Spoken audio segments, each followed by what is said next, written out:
On ne pouvait pas terminer sans cette jolie anecdote. La table 24, fameuse table qui était utilisée par Edith Piaf, qui venait manger au bouillon de Julien à l'époque, en attendant Marcel Cerdan, qui faisait des combats de boxe dans le faubourg.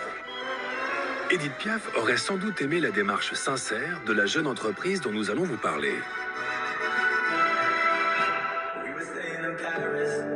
Ce que nous allons voir maintenant est à peine croyable. Nous sommes entre la gare du Nord et la porte de la Chapelle, à quelques encablures du Sacré-Cœur. Ici, de jeunes entrepreneurs passionnés d'agriculture biologique ont réussi un exploit. Construire la plus grande ferme urbaine d'Europe, sur les toits d'anciens bâtiments de la SNCF.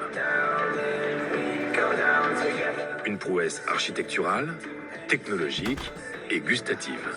Bienvenue dans une ferme ultra-moderne. D'un côté, une serre qu'on n'imaginait pas à Paris il y a 5 ans encore.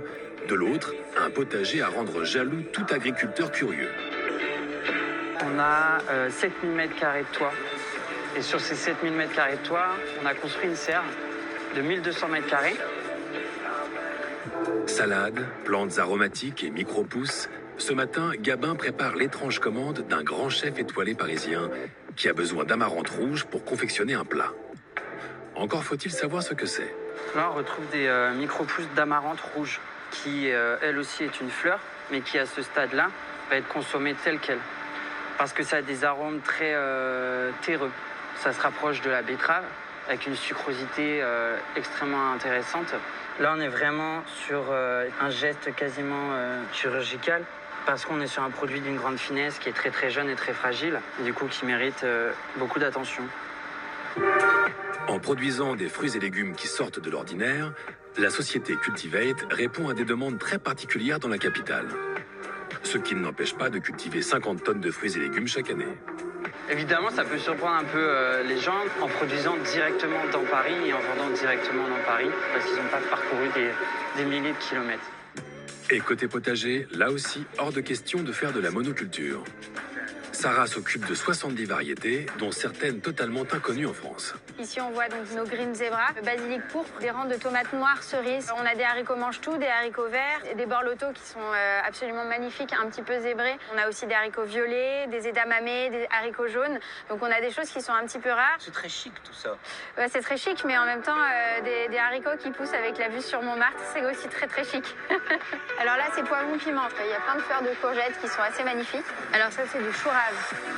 La passion de Sarah est contagieuse. Et même si on ne comprend pas tout, un tel potager à Paris semble tenir de la prouesse. On est avant tout des agriculteurs finalement, parce qu'on produit et on vend, donc c'est vraiment le métier agricole pur et dur finalement. Le comble, c'est qu'une ville polluée comme Paris dégage beaucoup de CO2, mais que les plantes consommant du CO2 sont censées grandir plus vite. Mais retrouvons Gabin qui a terminé sa récolte de la matinée. Salut. Salut. Merci. Merci à toi. Bonne journée. Un petit trésor qui va partir pour le quartier latin. Le coursier, c'est Willem, à vélo. Avec tous les efforts faits jusque-là, manquerait plus qu'il soit motorisé. Il a traversé la rive droite, 5,5 km pour rejoindre les quais à 2 pas de Notre-Dame. Comptez 30 minutes et 0 émission de gaz à effet de serre. Merci beaucoup. Merci. Merci. Bonne journée, au revoir. Le chef étoilé, Kozuke Nabeta. Le restaurant, Sola. Regardez, on retrouve les pousses d'amarante rouge que Gabin a coupées il y a moins de 2 heures pour ce saumon d'Écosse mi-cuit mariné au shiokoji. On est dans de l'ultra fraîcheur. Ici, chaque plat est une œuvre d'art que les plantes aromatiques et autres micro-pousses vont venir magnifier. Cuisine française, cuisine du monde entier, les plus grands chefs se doivent d'avoir une table à Paris. La capitale a-t-elle les yeux plus gros que le ventre?